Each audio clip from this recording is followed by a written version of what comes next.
GLPS BHSS കൊടുങ്ങല്ലൂരിൽ ബഷീർ ദിനാചരണം സംഘടിപ്പിച്ചു. സുധീഷ് അമ്മവീട് മുഖ്യാതിഥിയായിരുന്നു. ഒരുപാട് കാലങ്ങൾക്ക് മുമ്പ് സമൂഹത്തെ വിമർശനാത്മകമായി വിമർശിച്ചുകൊണ്ട് എഴുതിയ എഴുത്തുകാരനാണ് അല്ലെ കുട്ടികളെ. ഈ പേര് മറക്കുന്ന വൈക്കം മുഹമ്മദ് ബഷീർ. അദ്ദേഹത്തിന്റെ കുറെ കഥകളുണ്ട്. അതിലെ ഒരു മനുഷ്യൻ എന്ന് പറഞ്ഞ കഥയുണ്ട്. പറയട്ടെ, മാഷ് പതുക്കെ സാവധാനം പറയട്ടെ. ബഷീർ കൂട്ടുകാരാ തെറ്റിച്ചിരുന്ന പിന്നെ പാട്ടൊക്കെ പാടാം നമുക്ക്. ബഷീർ വിശന്നിട്ട് ഒരു ഹോട്ടലില് ഭക്ഷണം കഴിക്കാൻ പോയി. പേഴ്സില് കറക്റ്റ് ഭക്ഷണത്തിനുള്ള കാശ് മാത്രം ഉണ്ടായിരുന്നുള്ളൂ.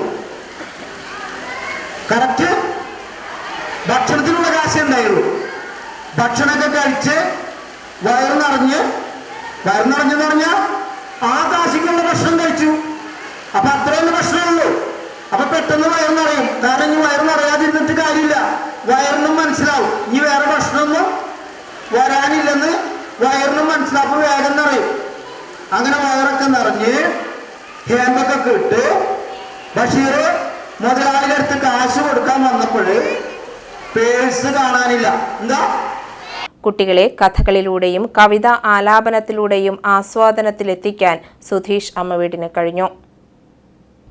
യോഗത്തിൽ HM മുംതസ് ടീച്ചർ സ്വാഗതം പറഞ്ഞു. കുട്ടികളുടെ വിവിധ അവതരണങ്ങൾ നടന്നു. ബഷീർ കഥാപാത്രങ്ങളുടെ ആവിഷ്കാരവും കുട്ടികൾ അവതരിപ്പിച്ചു. സീനിയർ അധ്യാപിക Raziya teacher, SRG convener Nintu teacher, മറ്റ് അധ്യാപകർ, PTA അംഗങ്ങളായ Razak CS, Jineesh CP, Aneesh KA എന്നിവരും സന്നിഹിതരായിരുന്നു. ഇതോടൊപ്പം പുതിയ Facebook പേജ്, Instagram എന്നിവയുടെ ഉദ്ഘാടനവും നടന്നു.